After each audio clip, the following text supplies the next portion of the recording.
Iran retaliating against the United States today, launching missiles at a U.S. airbase in Qatar this afternoon. Yeah, that strike comes after President Trump ordered the bombing of nuclear sites in Iran over the weekend. WGN's Angelica Sanchez has the very latest on this attack now. Angelica.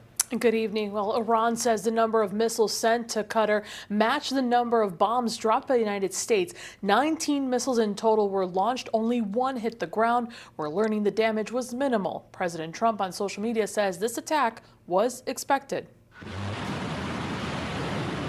No casualties are being reported after Iran launched missiles at a U.S. airbase in Qatar. Officials say all but one of 19 missiles were intercepted.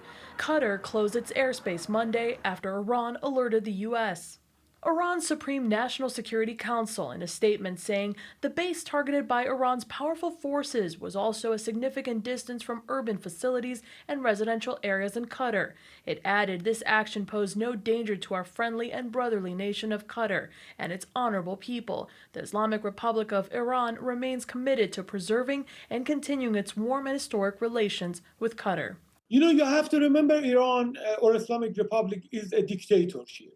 You know, the gap between society and state is very high. They have 10% of the Iranians who support them, but most of the Iranians are already fed up with the Islamic Republic. Professor Saeed Golkar is a senior fellow on Middle East policy at the Chicago Council on Global Affairs, as well as a political science professor at the University of Tennessee in Chattanooga.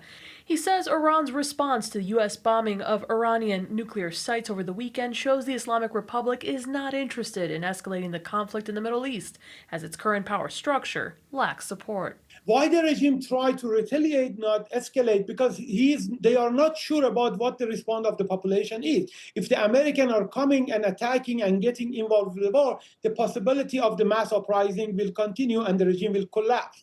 So for the Islamic Republic, survival of the regime is the most important thing. Closer to home, Illinois Democrats are questioning President Trump's power to authorize the strikes on Iran, while a majority of Republicans are backing the president's actions. Now, President Trump is responding to the attack on his platform Truth Social, saying in part, quote, "I am pleased to report that no Americans were harmed and hardly any damage was done. Most importantly, they've gotten it all out of their system, and there will hopefully be no further hate. I want to thank Iran for giving us early notice, which made it possible for no lives to be lost and nobody to be injured. Perhaps Iran can now proceed to peace and harmony in the region, and I will enthusiastically encourage Israel to do the same." Back to you. Thank you, Angelica.